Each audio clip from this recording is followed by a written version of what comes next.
प्रिय दोस्तों, नमस्कार। जीवन दर्शन यात्रा के संवाद में आपका स्वागत है।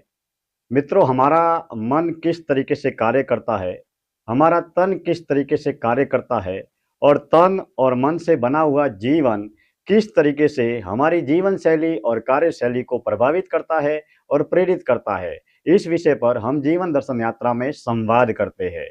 मित्रों, हमारा जो मन है, वो पंच ज्ञान इंद्रियों के माध्यम से विचारों का, ज्ञान का, अनुभव का संग्रह करता है और जो भी विचार, ज्ञान या अनुभव जिसका वो संग्रह करता है, उसका विज्ञापन हम शब्दों के माध्यम से करते हैं। मित्रों, हम दैनिक दिनचर्या में, दैनिक व्यवहारिक जीवन में, घर में, परिवार में, समाज में, संसार में, बाजार में, जो भी हम कानों के माध्यम से सुनते हैं, आंखों के माध्यम से देखते हैं और जिस तरीके से हमारी पंच ज्ञान इंद्रियां जो भी देखती है, लिखती है, पढ़ती है, सुनती है, जैसी संगत में, जैसे वातावरण में, जिन जिन लोगों के साथ में हम उठते हैं, बैठते हैं, घर के माध्यम से, परिवार के माध्यम से, समाज के माध्यम से, जिस गांव में, जिस देश में, जिस धर्म में, जिस समाज में हमने जन्म लिया है, उसी के अनुरूप हमारा जीवन बनता है। मित्रों, इस बात को हमें गहरे तल पर समझना चाहिए, इस गहरी समझ को विकसित करना चाहिए कि हमारा तन और मन दोनों बने बनाए मशीन है। इसमें कुछ भी नया नहीं है।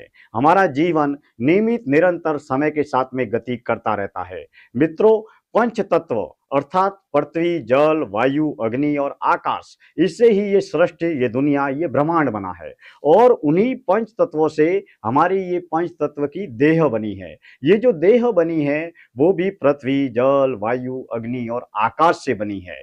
अब यह हमारा जो देह है वो पंच विकारों से संचालित होता है, जिसमें काम, क्रोध, लोभ, मोह और अहंकार, ये जो पंच विकार है उसके द्वारा कर्म की गति तय होती है और जैसे हम कर्म करते हैं वैसे ही हमारे जीवन का निर्माण होता है। हम लगातार अपने कर्म के जरिए जीवन को गति प्रदान करते हैं।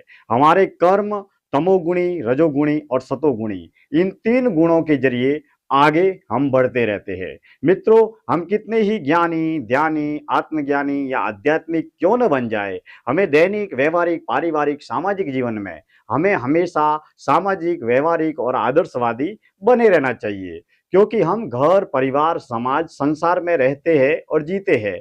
हम कोई हिमालय के योगी नहीं है या पूरा जीवन जंगलों में भी नहीं काटते हैं या हम 365 दिन 24 घंटे पहाड़ों में, जंगलों में साधना भी नहीं करते हैं।